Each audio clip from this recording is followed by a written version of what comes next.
ስንመለከት ቆየን። ዛሬ በቀን ጸሎት ስንት ጊዜ እናድርግ ወይም ለምንድን ነው ቁጥሮቹስ የተጠቀሱት የሚለውን ደግሞ ዛሬ እንመለከታለን። የእግዚአብሔር ልጆች እንግዲህ ጸሎት ማለት ከእግዚአብሔር ጋር መነጋገር ነው ብለናል አይደለ?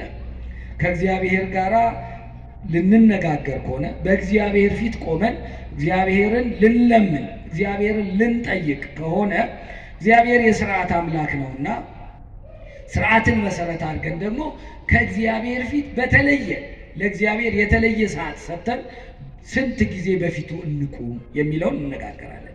ብዙዎቻችን ይሄ የሚጠፋን ሆኖ አይደለም፣ ግን ዛሬ ይሄን ትምህርት የምንማርበት ዋነኛ ምክንያት ጸሎት ስንት ጊዜ እንደምናደርግ እናውቃለን፣ ግን በምንጸልይበት ሰዓት ለምን እንደምንጸልይና በነዛ ሰዓቶች በምንጸልይባቸው ሰዓቶች ምንን መሰረት አድርገን ምንን እያስታወስን እንጸልይ የሚለውን ነው የምንመለከተው ማለት ነው። አምላካችን እግዚአብሔር በጉባኤያችን መካከል ተገኝቶ ይባርከን፣ ይቀድሰን፣ ያስተምረን። እንግዲህ አንድ ክርስቲያን ከሚባልበት ወይም አንድ ኦርቶዶክስ ተዋሕዶ አማኝ ከሚባልበት ነገሮች መካከል ለእግዚአብሔር የሚያቀርበው የጸሎት መስዋዕት አንዱ ነው። ከእግዚአብሔር ጋር ተገናኝተን እግዚአብሔርን ለምነን በእግዚአብሔር መንገድ ሄደን በእግዚአብሔር ተባርከን ጥያቄዎቻችንን ተጠይቀን በጥያቄዎቻችን መሰረት ደግሞ እግዚአብሔር ምላሽ ሰጥቶልን እግዚአብሔር ባርኮን ቀድሶን ለመኖር የጸሎት ጊዜያቶቻችንን ማክበር ከእግዚአብሔር ጋር በጸሎት መገናኘት መሰረታዊ ጉዳይ ነው። እግዚአብሔር ልጆች እንግዲህ እናንተም እንደምታውቁት ስንት ጊዜ በቀን አንድ ክርስቲያን መጸለይ ያለበት? ስንት ጊዜ? 7 ጊዜ መጸለይ ያለበት። እንግዲህ ስንቶቻችን 7 ጊዜ እንጸልያለን? እሱ ጥያቄ ነው። ግን አንድ ክርስቲያን በእግዚአብሔር ፊት መቆም ያለበት 7 ጊዜ ነው ለጸሎት። በሕይወቱ ሙሉውን ቆሞ በእግዚአብሔር መንገድ መሄድ መቻል አለበት።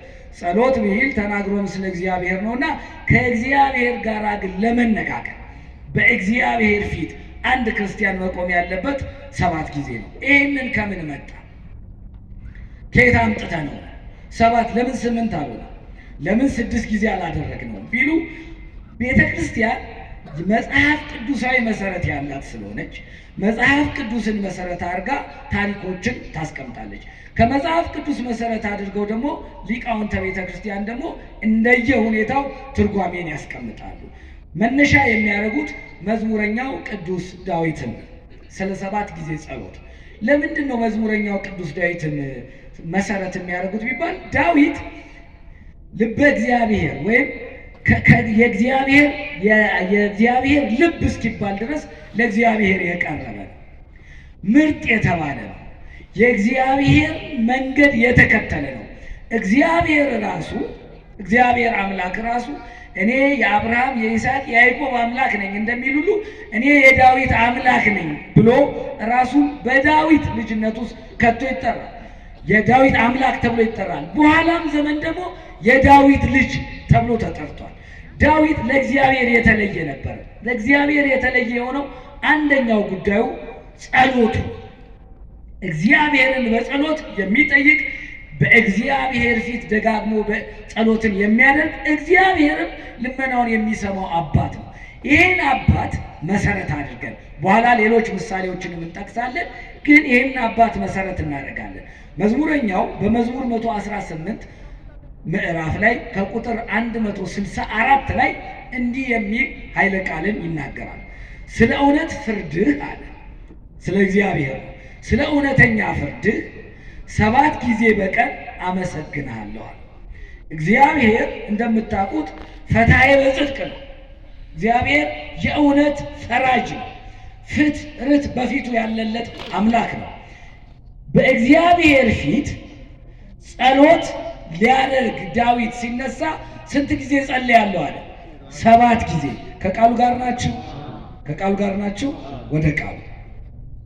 ስለ እውነተኛ ፍርድ እግዚአብሔር ዓለማትን ፈጥሮ ዓለማትን አስገኝቶ በዓለም ውስጥ ያለውን ነገር በሙሉ በእግዚአብሔር አምላክነቱን መሰረት አድርጎ የሚመራ የሚያስተዳድር ጌታ ነው። በዚህ ውስጥ እግዚአብሔር ፍትሃዊ አይደለም የሚለው የለም። እግዚአብሔር የርትዕ አምላክ ነው።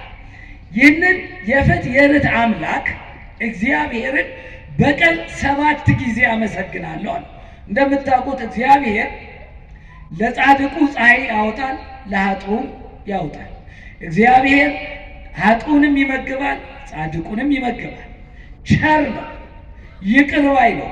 ለኃጥአን ዕድሜ ዘመን ይሰጣል፣ ለጻድቅም ዕድሜ ዘመን ይሰጣል። ለጻድቅ ቢሰጠው እግዚአብሔርን እያመሰገነ በበረከት ላይ በረከት እንዲያገኝ ነው። ለኃጥእ ቢሰጠው ለንስሐ አንተ ክፉ ሆነሃልና ከዚህ ዘመን በኋላ ጥፋ ይለው ዕድሜን እየጨመረ ንስሐ እንዲገባ ጊዜን ይሰጠዋል እግዚአብሔር። ሰው እግዚአብሔርን በፈለገ እግዚአብሔርን ባመለከ ወደ እግዚአብሔር በቀረበ ቁጥር እግዚአብሔር በረድኤት በምሕረት በቸርነት ይቀርበዋል። ያጠፉትንም እግዚአብሔር በጥፋታቸው ልክ ይቀጣቸዋል። ለዚህ ነው ቅዱስ ዳዊት ምን አለ? ስለ እውነት ፍርድ ዳዊት በእግዚአብሔር ፊት ኃጢአት በሰራ ጊዜ ዳዊትን እግዚአብሔር ቀጥቶታል። እውነተኛ ፈራጅ ነው። ዳዊት ተቀጥቷል። ስለዚህ ዳዊት ቅጣትንም ያውቃል፣ በረከትንም ያውቃል። በረከትንም ቸርነትንም ቅጣትንም ከእግዚአብሔር የተቀበለው ዳዊት ስለ እግዚአብሔር ምስጋና ወደ እግዚአብሔር ፊት ቀርቦ ስለ መጸለይ ሲያስረዳ ስለ እውነተኛ ፍትህ፣ ስለ አምላክነት፣ ስለ ቸርነት፣ ስለ ስጦታ በፍትህ ውስጥ ስጦታ ቅጣትም አለ አይደል? ፍትህ ሲባል ስጦታ ብቻ ነው፣ ቅጣትም አለው። ፍትህ ሲባል ቅጣትም ስጦታም ጭምር ያለው።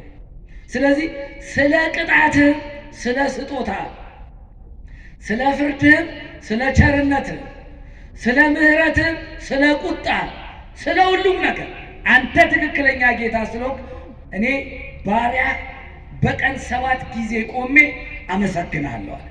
እኛ የዳዊት ልጆች ነን። በዳዊት መንገድ እንመጣለን። እግዚአብሔርን በዳዊት መንገድ እናመልከዋለን።